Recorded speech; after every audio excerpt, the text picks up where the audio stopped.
Bonjour. Voilà, donc je m'appelle Alexis Bonnefoy, je vais vous présenter une conf sur comment faire un peu de... Alors je dis détournement, mais en fait le mot n'est pas très juste. C'est de l'écoute passive et du déchiffrement de trafic GSM. J'ai bien dit GSM. À petit budget, voilà, avec à peu près 30 balles, plus le PC, donc ça fait un peu plus de fric, mais grossièrement avec pas grand chose. Donc je vais faire une intro super rapide où je vais me présenter et dire 3 trucs sur le GSM. Alors, ensuite, je vais présenter l'architecture GSM. J'espère que vous aimez beaucoup les acronymes et les sigles. Il y en a pléthore. Ensuite, je vais parler des quelques attaques qu'on peut réaliser avec pas beaucoup de fric. Démo, je ne sais pas en fait, parce qu'on m'a fait remarquer que c'était pas légal du tout. Donc on va voir selon le temps surtout. Et puis, voilà, tout simplement. Il fait beau, exactement. Implication, ça c'était surtout pour placer un mime, vous comprendrez pourquoi, et une conclusion. Donc qui suis-je du blabla? Je suis pentester chez Nest Conseil. La présentation sera disponible là pour ceux que ça intéresse.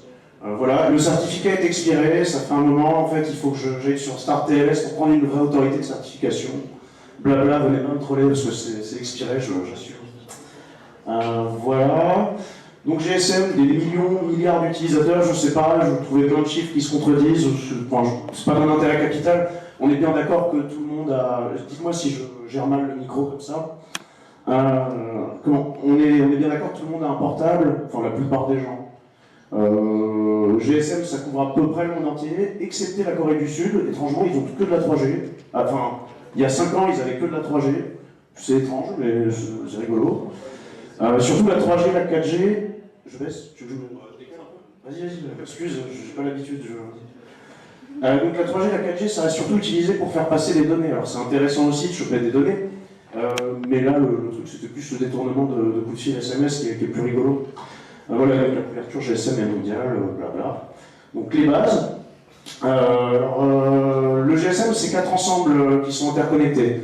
Alors l'EMS, mobile station, si vous savez parler anglais, ça veut dire station mobile, grossièrement c'est votre équipement et votre carte SIM. BSS, donc le système de station de base. NSS, Network Switching Subsystem. Et OSS, dont je ne parlerai pas parce que c'était trop long en fait. Voilà. Donc mobile station, le mobile équipement, donc votre terminal. La carte SIM, alors je mets un U devant parce que à partir de la 3G, c'est des cartes USIM et des UME, pas ce qui gère la 3G. Voilà, donc la carte SIM, c'est ça. Alors c'est bordélique comme ça. Mais grosso merdo, tout en haut, il y a un identifiant de carte SIM. Là, vous avez l'IMSI number qui est rarement échangé mais qui est intéressant à avoir. Qui permet surtout pour un opérateur de repérer les gens dans leur base de données. Parce qu'il faut bien, vous imaginez bien que les coups de fil, tout ça, c'est logué. Rien que pour des raisons légales, évidemment. Le key, c'est un nom super sympa. En fait, c'est K de I, c'est la clé d'authentification que vous partagez avec votre opérateur. Donc lui, dans un de ses équipements qui s'appelle le HLR, on y viendra, il l'a, vous l'avez, et en fait, c'est comme ça que vous pouvez, à partir d'un défi, enfin d'un challenge, vous authentifier auprès des équipements opérateurs. Voilà, et Location Area Identity, grossièrement, c'est pour dire où vous êtes, quoi. Vous êtes triangulé en fait en permanence quand vous utilisez un mobile. En permanence non, mais disons qu'il y a fréquemment des requêtes qui permettent de plus ou moins vous repérer. Et les SMS et les contacts, voilà. Donc le système de station de base, alors, donc ça comprend les BTS, grossièrement c'est les antennes relais, les BSC qui gèrent les BTS, et TRAU en fait c'est un truc de transcodage qui... en gros le GSM, à la fin ça passe par le RTC. Le RTC, si ça ne vous parle pas, c'est le réseau téléphonique à l'ancienne. Donc le RTC c'est encodé en 64 bits, donc il faut, et le mobile pardon, c'est du 13 kilobits, il faut le transcoder pour que ça passe, complètement. Donc les BTS ça sert à l'activation, désactivation de canaux, en gros quand vous faites une requête pour téléphoner on vous attribue un canal, voilà c'est elle qui gère ça. Le chiffrement, multiplexage temporel, démodulation, contrôle de la liaison et surtout la qualité du signal pour qu'elle... quand vous éloignez d'une BTS, pour qu'elle puisse passer la main à une autre et que vous soyez toujours en train de passer un coup de fil. C'est-à-dire que quand vous changez de cellule, par exemple, que ça ne déconnecte pas et que votre coup de fil ne se termine pas. Voilà, la BSC, c'est la gestion. En fait, c'est des équipements qui vont faire la gestion logique du BSS. J'avais prévenu pour les acronymes. Donc, en fait, ça décide de la puissance d'émission des BTS. Je ne saurais pas vous dire pourquoi. Ça gère le handover. Donc le handover, c'est ce que je disais il y a 2 secondes, c'est quand vous passez d'une BTS l'autre, d'un MSC l'autre, voilà. Et ça synchronise l'heure des BTS. Ils le mettent partout, visiblement c'est très important. Oui, on imagine qu'il faut qu'elles soient toutes synchronisées, une question de temps. Et c'est connecté à un MSC. Le TRU, ce que je vous disais, c'est routé vers le RTC, machin, 13 kilobits, 64. Ensuite, le MSS, donc ça comprend tout ça. Alors, sachant que ça, par exemple, haute quantification, c'est bien, ça j'aurais dû le voir. L'AUC, on pourrait croire que c'est un équipement, mais c'est une fonction. Enfin, je sais pas comment ils réfléchissent, les mecs qui font mais bref. Oui, c'est ça, c'est des mecs, c'est des inventeurs de JavaScript qui ont créé le système. C'est ça, exactement. L'EIR, l'Equipment Identifier Register, en fait, il a une base de données IMEI, grossièrement, c'est pour bloquer des portables volés. C'est très important. Le MSC, donc lui, c'est ce qui va gérer toute la communication en fait, des trams. Oui, des trams. Ça gère les connexions grâce au VLR qu'on va voir dans 2 secondes. Ça permet de vous localiser, ça gère l'itinérance, ça gère le handover intra-MSC, c'est-à-dire entre 2 base station controllers, et le handover inter-MSC, pour dire tiens, tu passes d'un MSC à l'autre, voilà. Grossièrement, c'est ce qui vous permet de téléphoner. Le VLR, donc en fait, c'est une base de données temporaire sur les utilisateurs d'un MSC. Donc ça va contenir votre IMSI, votre TMSI. Alors TMSI, c'est l'IMSI temporaire, c'est celui qui est le plus souvent échangé avec les BTS et qui va permettre, en l'occurrence pour nous plus tard, de pouvoir casser la clé d'authentification, de chiffrement. Voilà. Donc c'est très important. Les données d'authentification, donc en gros, est-ce que vous êtes bien authentifié, les services accessibles, est-ce que vous avez droit à des SMS, machin, votre numéro de téléphone, là où vous êtes, et l'adresse du HLR. Le HLR, ça c'est pas mal, ça s'appelle HLR, mais c'est Home Location Center, bref. C'est une base de données globale de l'opérateur, voilà, sans ça, on ne sait pas à quel service vous pouvez accéder, on ne sait pas ce que vous faites sur le réseau, enfin on ne peut pas vous authentifier, donc on ne peut pas vous permettre de passer l'appel. Voilà. Ça connaît en permanence les informations de localisation d'un abonné, bon c'est pas pour vous tracer, hein, bien sûr, c'est juste pour envoyer aux équipements, pour permettre en fait, le handover et la gestion des appels pour les équipements en dessous, donc le NSS et le BSS surtout. Voilà, identifier, localiser les abonnés, blabla. L'AUC, donc c'est une fonction, voilà. En fait, ça a lieu après la mise sous tension de la station mobile, donc quand vous allumez votre téléphone, il y a une requête qui va être faite, on va se taper tout le truc dans 2 minutes, et ça permet d'identifier les abonnés et de leur fournir les services associés à leur abonnement. Voilà un système d'authentification et de chiffrement. Donc en fait, là on a l'AUC. Comme je disais, ça a votre KI. Ça c'est votre SIM qui vous le partagez. Voilà, elle crée un RAND. Ensuite ça passe dans des algos. L'algo A8 ce sera pour la communication. Mais en gros, le RAND il est envoyé sur le réseau tout seul. Vous chiffrez le RAND via l'algorithme A3 que je ne pourrais pas trop vous décrire. Avec qui ça vous donne un SRES, je ne sais plus exactement ce que ça veut dire non plus, mais cherchez sur Google. Et grossièrement, si les deux sont similaires, vous êtes authentifié. Tout simplement, c'est sur un système classique d'authentification. Voilà, et si vous êtes authentifié, après on sert de cassé qui est généré régulièrement. Enfin, on passe le RAND et le key dans l'algorithme A8 pour obtenir le cassé qui va permettre de chiffrer vos communications. Voilà ce que vous voyez en bas, données chiffrées, simple. Voilà. Donc le schéma global, quand même, pour ceux qui s'intéressent. Donc là, voilà, la mobile station qui va vers la BTS, qui se connecte au BSC, qui va vers le MSC, qui fait toutes ces opérations d'authentification, de localisation, et qui vous route vers le RTC et vice-versa. Voilà, je ne vais pas rester 2 heures là-dessus. Donc les canaux, alors c'est pareil. Après les canaux, on passe à des trucs plus marrants. Broadcast Control Channel, Common Control Channel, Dedicated Control Channel. Donc le Broadcast Control Channel, ça diffuse entre autres votre LAI, la liste des BTS à proximité, la liste des fréquences des cellules et l'identifiant de la cellule. Alors la cellule, je réalise que je n'ai pas défini ce que c'était. C'est des zones de 30 km² par exemple, mais en ville c'est pas vrai. En ville, comme il y a plein d'antennes relais, plein d'utilisateurs, c'est beaucoup plus restreint. Voilà, donc il faut vous identifier dans une cellule, enfin il faut savoir où vous êtes dans une cellule pour pouvoir passer la main en cas de handover. Voilà, le Common Control Channel, donc il envoie les Random Access Channel, en fait ça sert pour accéder au système, c'est pour Random Request Access. Excusez-moi, j'ai fait ça en stressant. Voilà. Donc en fait ça c'est pour accéder, enfin pour faire une demande de canal pour pouvoir appeler. Le Paging Channel, ça c'est utilisé pour recenser, enfin par les BTS pour recenser les stations mobiles. Le RGCH, c'est long à dire, Ça permet d'attribuer un canal à une station mobile, et le Cell Broadcast Channel, ça permet d'envoyer des messages, voilà, tout TMS de la cellule gérée. Et celui-là, donc en gros, ça sert à transmettre les SDCCH.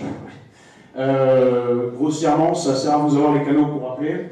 Donc le SACCH, c'est la destination des stations mobiles, ça donne des infos sur la proximité des BTS, tout ça. Et le Fast Associative Control Channel, ça permet de la transmission, excusez-moi, des infos d'authentification, de handover et d'assignation immédiate.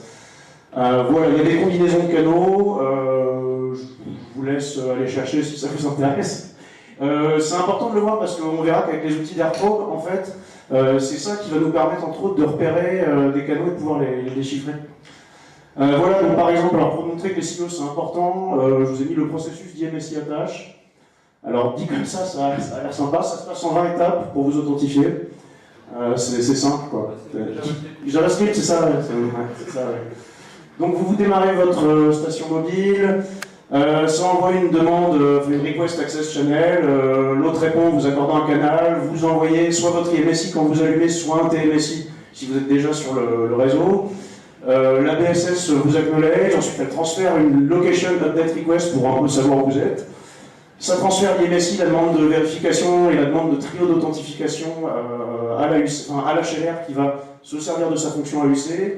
Ça génère avec le RAND le SRES. Tout ça, ça se trimballe jusque-là. C'est ça. La BSS, non la BSS que je dis, le MSC conserve le SRES et le KC. Il transfère le RAND, la carte mobile utilise le RAND pour générer le SRES côté client. Si ça match, c'est validé, c'est cool. Sinon, bah, ça vous dit demande rejetée ou je sais plus quoi. La BSS, elle garde le cassé en mémoire pour pouvoir chiffrer ensuite. Elle envoie un cipher mode commande. Vous répondez. Il y a une location updating machin pour dire un peu où vous êtes maintenant, parce qu'entre temps, visiblement, il peut se passer des heures. Voilà, la communication est chiffrée. On fait une TMSI réallocation, tout va bien, là on sait où vous êtes, là vous êtes authentifié. Voilà, c'est léger comme process. Normalement ces gens-là, ils ont bien fait. Les attaques. Ah. Donc le matériel déjà, alors selon le budget, si vous avez du pognon, une antenne USRP, ça coûte autour de 1000 balles, faites-vous plaisir, enfin bref. Les AKF c'est plus intéressant, parce que ça permet à peu près d'obtenir la même chose, ça coûte beaucoup moins cher, même si c'est quand même encore cher. Et ce qu'il y a d'un peu con avec les AKF, c'est que vous êtes en half duplex, vous faites soit du TX, soit du RX, mais pas les deux. Voilà, on est en 2015. Blade RF, donc elle permet en fait de faire TX RX. Alors après, selon ce que vous avez à mettre, vous avez plus ou moins de capacité de calcul. Parce que oui, prendre le signal, ça vous bouffe une CPU de malade en fait. Si vous essayez de faire ça avec une VM, mettez bien 2-4 CPU, mais pas un seul, quoi. C'est vraiment risqué. Voilà, un Nokia 3310. Alors vous ne pouvez pas tout intercepter avec ça, mais vous avez au moins la possibilité de voir tous les messages de broadcast. Et en l'occurrence, de récupérer des TMSI ou des identifiants qui passent en clair sur le canal. Rappelons encore une fois que GSM, c'est pas fait pour être secure, c'est fait pour être disponible. Il y a une notion d'authentification pour pas qu'on vole du forfait à Orange, mais en vrai, c'est fait pour être disponible. Et voilà, moi je vais me servir de ça, enfin, même si j'ai aussi un 3310 dans mon sac. Mais donc ça c'est une antenne SDR, c'est un récepteur TV TNT par exemple. Il faut que ce soit ce chip-là. Alors je suis une grosse bille en électronique, donc je ne vais pas vous dire pourquoi, je vous mentirai. Mais en l'occurrence, ça permet de capter une grosse gamme de fréquences. C'est discret, ça permet de faire une écoute passive simple, on ne vous voit pas, vous êtes là, vous recevez les ondes, vous les parsez après si vous voulez. Voilà. Ensuite, logiciel. Alors la suite AirProbe, c'est un truc magique où il y a GSM Receiver, GSM Decode, enfin les noms sont quand même très explicites sur ce qu'ils font, donc on ne va pas décrire ça 2 heures. GAMU, ça permet d'interagir avec des stations mobiles, alors en l'occurrence avec le 3310, je crois qu'il y a des photos après. GNU Radio, ça c'est pour utiliser la SDR, pour pouvoir la calibrer, lui dire d'écouter sur une fréquence, tout ça, même si en fait GSM Receiver le fait. Mais GSM Receiver se base sur des livres de GNU Radio, donc dans tous les cas il vous faudra entre guillemets à un moment. Osmocom, c'est une bibliothèque qui permet de capturer la bande GSM, tout simplement. Kraken, ça permet de... Alors, pas vraiment de décoder, pour décoder le A51, ça permet de retrouver KC dont on parlait tout à l'heure. KC qui est le truc généré par l'algorithme A8 ou A3, entre le KI et le rang envoyé par la fonction d'identification. Voilà, cette image est drôle. Calibrate, ça vous permet de trouver sur quelle fréquence, enfin en gros de connaître les fréquences d'un canal AFRNC, excusez-moi j'ai un peu de mal, voilà, si c'est ça, AFCM, j'ai du mal avec les acronymes comme ça. Donc voilà, c'est des petits outils, SimSpice, ça permet, vous envoyez un SMS, vous piquez la carte SIM, vous la mettez dans un smart card reader, vous pouvez voir le dernier cassé, ça c'est bien pour faire des tests. Mais en soi, c'est pas forcément utile. Et Toast, ça permet de prendre en fait ce que va vous envoyer, c'est comme ça pour revenir en arrière. Ah, il n'y a pas. Ah si. Ça permet de prendre en fait ce que vous allez pouvoir décoder avec GSM Receiver et d'en faire un fichier audio. Ça c'est quand vous voulez prendre de l'appel. Voilà. Donc Nokia 3310, il y a une fonction debug oubliée. En fait, ils ont oublié un menu qui s'appelle NetMonitor qui permet de tester plein de trucs sur son téléphone et en l'occurrence de regarder un peu tous les signaux qui passent aussi. C'est intéressant. Ça s'active, alors moi je l'ai activé en tout cas avec un logiciel qui s'appelle Gamu, donc c'est un truc à la con du genre Gamu --, NetMonitor 273, je sais plus c'est quoi le code pour... En gros vous balancez ça avec un code, quand vous avez bugué votre 3310 sur le PC, ça vous fait apparaître un menu magique. Voilà, donc comme je disais, ça permet d'écouter les canaux de contrôle, regarder les interactions GSM dans le monde réel, pour tester, voilà, pour connaître un peu l'architecture GSM et regarder comment elle se comporte, c'est super intéressant. Si vous aimez évidemment le GSM. Hein. Ce qui n'est pas dit, vu que j'ai bien compris, vous n'aimez pas JavaScript. La capture donc, peut être lisible avec Wireshark et T-Sharp, donc ça c'est cool. Du coup, vous avez un beau truc, voilà, vous mettez un câble FBus comme ça, à l'arrière de votre truc. Voilà, ensuite vous activez le NetMonitor, c'est mignon, il y a écrit NetMonitor, vous êtes content. Voilà, donc là c'est un exemple, c'était dans une cage de Faraday, bien entendu, je n'ai chopé que des IMSI que j'ai créé moi-même en simulant des cartes SIM qui envoient des blabla. J'ai essayé, donc vous lui passez le XML directement et en fait vous pouvez avoir tous les IMSI qui sont passés sur le truc, je sais pas, j'ai dû rester 40 minutes, c'était relativement fréquenté, la cage de Faraday bien sûr, parce que j'invite des gens dans des cages de Faraday, c'est bien connu, c'est indémontrable en tout cas. Voilà, et quand on passe juste le XML comme ça, on voit, vous voyez en fait tous les paquets, toutes les trames, comment ça passe quoi. Vraiment, si la téléphonie mobile vous intéresse, c'est excellent comme truc. Vraiment excellent. Et bon, ça coûte pas cher en 3310. Donc voilà, c'est pas mal. Ouais, oui, on a ça sur Wireshark, on a toutes les infos bien classées, bande de fréquences, PGSM, la RFCN, tout ça, enfin c'est strictement pour regarder. Voilà, un TMSI, un IMSI, c'est normal. Ouais, bon, ça c'est des petits screenshots. Vous avez quoi, Neighborsel machin, je sais plus, enfin bref. À vous de voir si ça vous intéresse de le faire, surtout. Petit aparté sur le 3310, la batterie ne dure pas longtemps, 1 heure en cas d'appel max, et si vous avez de la chance et si ça ne vous raccroche pas à la gueule comme ça. Si quelqu'un a une journée complète, quand vous n'appelez pas, bien sûr, vous ne faites rien, vous ne faites pas de 3G, pas de 4G, c'est absolument un téléphone de merde. Il n'est pas cassable, il est friable. Faites-le tomber, vous verrez la gueule de votre écran. Et déjà, le truc est en 4 morceaux. Et l'écran est tout pété, voilà. Hop. Donc SDR maintenant. Pardon. Donc vous installez GNU Radio 3.6. Alors maintenant il y a un patch pour que ça marche avec la 3.7, mais j'ai pas testé parce que je voulais tester autre chose. Vous installez la Libosmo Core, GSM Decode et GSM Receive de la suite AirProp, voilà, bon, c'est pour faire simple. Mais vous ne pouvez pas capturer de données avec GSM Receive. Que faire? En fait, vous vous servez de GNU Radio pour prendre RTL SDR et en fait capturer via votre antenne tranquillement tout le trafic qui passe, quoi. Je ne sais pas si vous voyez à quoi ressemble une antenne SDR, c'est pour dire à quel point c'est ridicule et c'est cachable. C'est quand même, enfin c'est facilement, voilà, c'est super. J'ai ma carte USB là, et puis c'est une petite antenne de merde comme ça. Alors là, celle-ci, elle va pas forcément aller très loin. Après, je pense qu'il y a des experts en signaux peut-être dans la salle qui vous diront qu'il suffit d'augmenter l'antenne plus ou moins, la taille, pour capter plus loin. Voilà. Enlarge your antenna, c'est ça, ouais. Comment? Oui, c'est ce qu'ils disent tous. Ça va vous générer un fichier binaire. Alors je dis binaire, mais en fait... Ah, ça c'est bien, ça comme capture, ça j'avais pas prévu. Donc il y a un script de Perl. Alors, parce que oui, ils conseillent de faire ça avec nos radios, une espèce de schéma qui vous transforme le truc. C'est incompréhensible quand on fait pas de radio, ce qui est mon cas. Du coup, j'ai trouvé un gars qui a fait un script Perl, donc je le remercie beaucoup. Il est très simple, il open, il fait des manips à la con. À la fin, il sort un fichier qui est lisible. C'est très bien. Donc voilà, ça se passe comme ça. Hop. Donc là, on peut déchiffrer la capture avec GSM Resale, et les trames, elles sont visualisables dans Wireshark directement. Donc voilà ce que ça donne dans le terminal, c'est imbitable. Voilà, c'est un peu plus... voilà. C'est donc ce que ça donne avec SDR, où là vous avez tous les canaux de contrôle, tout ça. En fait, ce qui se passe, c'est qu'il va falloir vous essayer de trouver les timeslots pour... Enfin, si vous faites un appel que vous voulez écouter, mais bien sûr, pour vous, hein, vous envoyez un SMS à vous-même, ou vous vous appelez personnellement sur votre répondeur. Comment dire voilà, vous pouvez chercher les canaux sur lesquels vous allez être routé, entre guillemets, et on va voir un peu plus loin, en fait, pardon. Donc, le truc, c'est qu'on n'a pas cassé. Il faut récupérer, casser. Mais le trafic BTS-MS est chiffré. Donc, ce que je disais, SimSpy, tout à l'heure, c'est pratique si vous avez un smart card reader et que vous voulez faire le test dans votre cache de Faraday préféré. Voilà, donc là, on voit bien le ciphering cassé et le GPRS ciphering cassé. Ils sont en clair, c'est les biens à un moment T, hein, en plus. Il faut bien savoir que ça change tout le temps, en fait. Hein. Donc, c'est compliqué. Voilà, donc on peut le voir à deux endroits dans le truc, si ça vous intéresse, quoi. Kraken, donc ça va permettre de connaître casser à partir de trames reniflées en récupérant plusieurs TMSI d'une même station. Alors c'est difficile de savoir que les TMSI appartiennent à telle station, je tiens quand même à le dire. Mais évidemment, comme vous êtes seul dans votre cage, a priori ça devrait être la vôtre. Donc pour récupérer les TMSI, vous vous servez d'un 3310, de RTL, ou d'un type qui a fait un machin qui s'appelle Silent SMS. Ça c'est bien dit ça. Je ne sais pas si vous connaissez le concept des Silent SMS.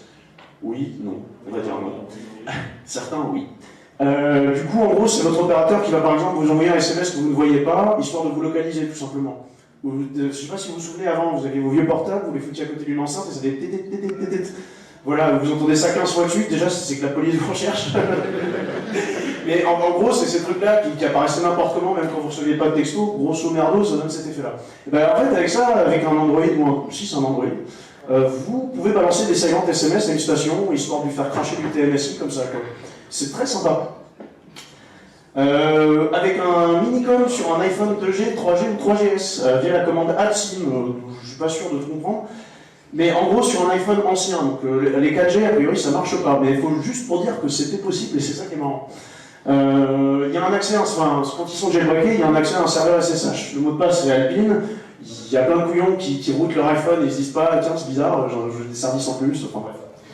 Pourquoi pas, et le mot de passe est connu en plus, donc personne de non technicien le change, on est d'accord. En se connectant à SSH via Minicom, il faut lancer l'algorithme GSM. En fait, vous lancez la commande addSessim, vous donnez la longueur, le payload, je sais plus, je veux pas dire de bêtises, et ça vous crache un numéro, voilà. En gros, c'est ici, à cet endroit-là, que là vous aurez une partie jusqu'à 88, ici c'est le SRES, et tout ça, ce sera votre cassé. C'est rigolo de voir que vous pouvez faire ça.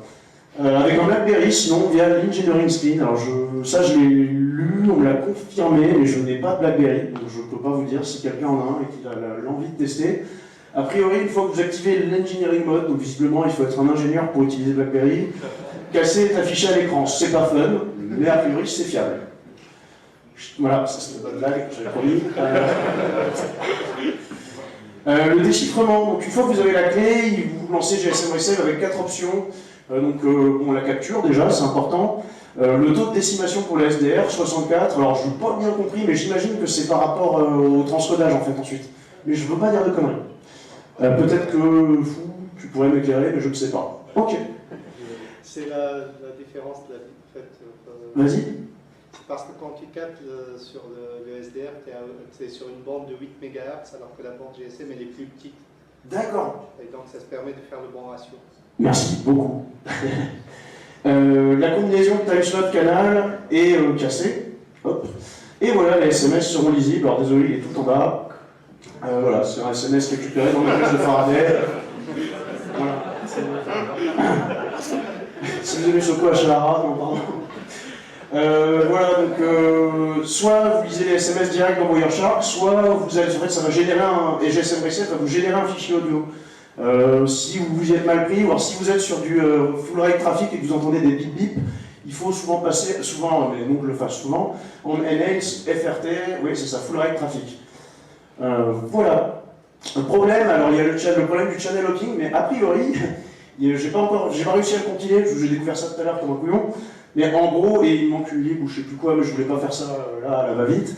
Mais ils ont fait un AirProbe qui gère le channel hopping, donc bon, c'est d'autant plus dérangeant, mais c'est bien. Il y a des marges d'erreur liées à l'écoute, a priori, voilà, il y a des marges d'erreur liées à la bande de fréquence que vous utilisez, et je ne veux pas dire de bêtises, mais enfin, voilà, la taille des captures, ouais, surtout. Vous écoutez 20 minutes, vous avez 8 gigas, voilà, faut bien voir ça. Non, ça dépend de comment vous samplez, mais en dessous d'un méga, a priori, ça donne pas des résultats terribles. Moi, quand j'ai testé, j'avais juste un gros fichier et rien dans Wireshark, j'étais dégoûté, j'avais attendu pour rien. Voilà. Implication. C'est pas à la portée de tout le monde, on est bien d'accord, mais quelqu'un de motivé, il peut y arriver. Regardez, moi je connais rien en traitement du signal, et a priori j'ai pu décoder un SMS de dangereux djihadiste tout à l'heure, enfin hier. Voilà, donc ce qui est marrant aussi, c'est qu'avec ce genre d'équipement, on peut extraire des renseignements juste sur les trames de contrôle. On va voir des identifiants de stations passées. Alors je veux pas faire le mec... bon, imaginez vous êtes en situation de guérilla, ce qui n'est pas le cas en France. Vous savez qu'il y a des agents, disons, d'un pays qui voudraient, par exemple, imposer le libéralisme, genre, voilà, vous êtes à Cuba dans les années 70 et tout le monde a un GSM. Vous êtes en train d'écouter avec votre Nokia 3310 du passé, et là, vous voyez, enfin, vous pouvez clairement connaître l'identité de la nationalité de la station mobile qui passe par là. Vous voyez un truc américain dans la porte à côté. Ça vous dit qu'il faut vous barrer. Voilà. C'est un exemple simple, mais je pense que c'est quelque chose qui est utilisable et utilisé, j'imagine, pour essayer de découvrir qui t'es autour de toi quand tu es dans une situation d'espionnage ou quelconque, mais après, je veux pas me fourvoyer, mais en gros, c'est possible. Il faudrait aussi pouvoir récupérer le numéro email pour cibler le téléphone, je ne l'ai pas vu dans les trames, mais après, je vais peut-être mal chercher. Donc voilà, sur des téléphones grand public, il est possible de récupérer cassé à distance quand on connaît bien l'algo GSM, mais c'est pareil, hein, si on veut, on peut, généralement. On n'invente pas quelque chose, là on ne fait qu'appliquer une fonction. Et pour les autres téléphones, c'est possible de la déduire. Not there is much, désolé, je voulais juste placer Poutine. Donc un organisme qui aura accès à toutes les cassés, je voulais mettre KI, excusez-moi, je me suis trompé là. C'est KI, c'est la clé qui est partagée entre l'opérateur et votre SIM. D'un fabricant comme, par hasard, alors purement hasard, Gemalto qui a fait toutes les cartes SIM de je sais pas combien de temps, par pur hasard, imaginez qu'un organisme ait les KI, il peut les rendre, il passe en clair sur le réseau. Donc là, le cassé, vous l'avez à chaque fois. Vous n'avez même pas à vous faire chier à calculer quoi que ce soit. Vous attendez de voir les rendre, bam, à 8, fini. Les IMSI Catcher existent, alors ça, je pourrais pas en dire beaucoup parce que je me suis dit à la fin que je chercherais des trucs que je l'ai pas fait, je sais pas bien, je sais. Mais si des gens peuvent m'éclairer là-dessus, moi ça m'intéresse de communiquer parce que ça semble très cher comme équipement, mais très intéressant. Il y a une extension de Scapy qui permet d'envoyer des trames GSM. En fait, il y a un type qui a fait ça il y a 2 ans, je ne sais plus à quel conf c'était. Mais en fait, entre autres, on peut réaliser des IMSI d'étage, donc on peut forcer des réhautes. Alors si on arrive à foutre une USRP au milieu, c'est super rigolo. Parce qu'une USRP, ça va vous permettre par exemple de faire du MITM en gros GSM. C'est fun. Conclusion. Hop. Ne faites pas trop confiance à vos téléphones, ne les routez pas, je ne veux pas me faire d'ennemis en disant ça, mais en soi, disons, si vous les routez, sachez ce que vous faites, c'est tout. Router pour installer un Candy Crush sans payer, c'est vraiment con, quoi. Enfin, objectivement, il faut réfléchir avant de... Enfin, il faut comprendre ce qu'on fait, quoi. Je dis ça, je ne comprends pas la moitié de ce que j'ai dit. Hein. Noté, hein. GSM est couvert, donc il ne s'axe pas sur la sécurité, mais sur la disponibilité, il ne faut pas l'oublier. Et avec OpenBTS, il y a des mecs qui sont en train de développer ça et qui permettraient peut-être à terme de faire des réseaux GSM open source. Alors ça peut être très rigolo de bam, il y a un réseau GSM qui pop. Enfin, je veux dire, il y a plein de possibilités qui peuvent découler de ça. Je les laisse à votre imagination. Quelques liens, voilà. Que quelques liens, mais si vous en voulez d'autres, voilà mon adresse mail. Question? J'ai un peu eu le temps d'allumer le micro là. La démo? Je n'ose pas trop en fait, parce que du coup, je veux pas aller en prison. On coupe la caméra. Je veux pas perdre mon job. On peut couper la caméra. Non, les questions et on verra après. Est-ce que les personnes ont des questions? Non, une question, parce que moi du coup j'en ai une. Vas-y, vas-y. Par exemple, on va dire, si tu étais lundi dernier à côté de l'Assemblée nationale, une manifestation comme ça, contre le projet de loi aux éléments. SMS, hein. Est-ce que, par exemple, en IMC Catcher, tout ça, on entend pas mal parler, tu peux expliquer vite fait le principe, à quoi ça sert, les implications? Malheureusement, ce que j'ai dit, c'est que je sais pas bien comment ça fonctionne, je sais pas trop ce que c'est. Après, le principe, si j'ai bien compris, c'est que tu écoutes tout le flux. Donc j'imagine que ces gens ont un accès quelconque à Gemalto. Non, mais grossièrement, si j'ai bien compris, ça capture au moins le trafic. Je sais pas si ça le décode en live. Je veux pas dire, je crois que Jean-Marc a un meilleur élément de réponse que moi là-dessus. Alors, ouais, les MCCatcher, il y a deux attaques. Enfin, MCCatcher utilise deux attaques. Soit celle que tu viens de décrire, ça veut dire que c'est du passif. Ça va permettre effectivement de choper les emails qui sont uniques pour chaque téléphone, etc. Donc de traquer.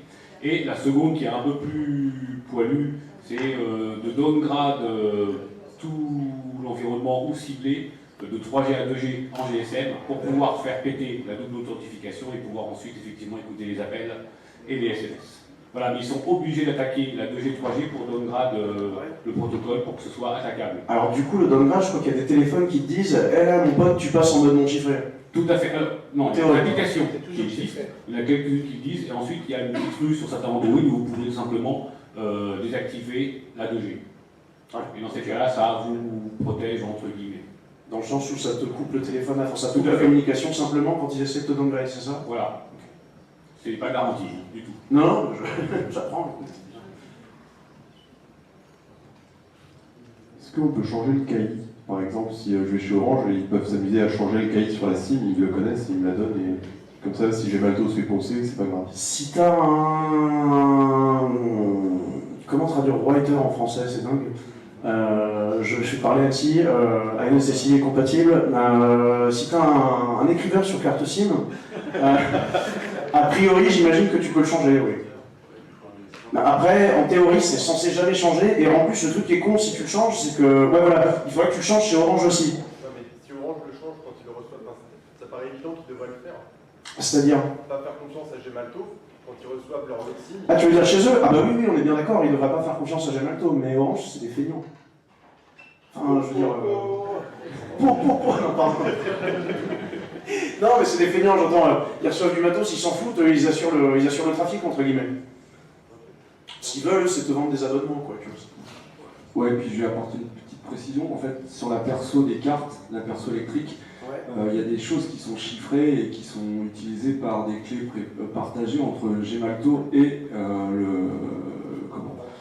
l'opérateur télécom. Donc il faudrait aussi changer les trucs chez l'opérateur, enfin chez le fournisseur pour que après au moment où tu déchiffres les données, que l'arbre de chiffrement soit valide, sinon ça, Ouais, à un moment ça va bien. merder. Ouais. D'accord. Alors je précise, ça fait un mois et demi que je m'intéresse au sujet, donc je fais ça sur mon temps libre, et j'ai une femme, donc mon temps libre est restreint. Voilà. Mais du coup, pour en discuter, n'hésitez pas, je continuerai moi à chercher le truc.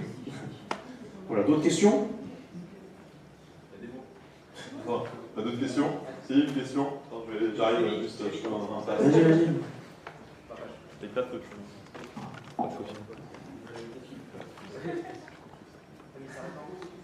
Ah ouais, arrêtez.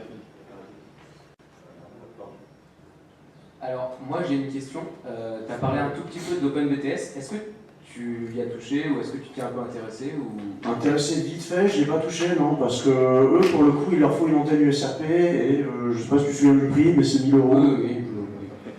Oui, et c'est aussi pas que ça. Mais non, en soi, a priori, ça peut te permettre à terme, parce que BTS c'est seulement la station de base, mais je crois qu'en gros, ils sont vraiment en train de développer de quoi faire pop un réseau GSM. Oui, non, ça je sais que c'est possible. par contre. IMS, des réseaux. On peut envoyer des SMS et même des appels. Ouais. C'est toujours pas. Mais, Je veux pas te dire de conneries. Honnêtement, c'est Ok. pareil.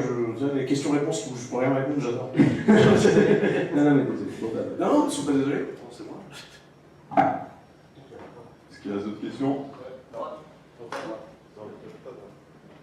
Non, c'est juste vite fait sur OpenBTS, c'est a priori super stable parce que c'est utilisé au Chaos Computer Club et au Chaos Computer Club tous les ans pour faire un GSM sur lequel qui est vraiment voix et données. Non, excusez-moi, voix SMS mais pas données.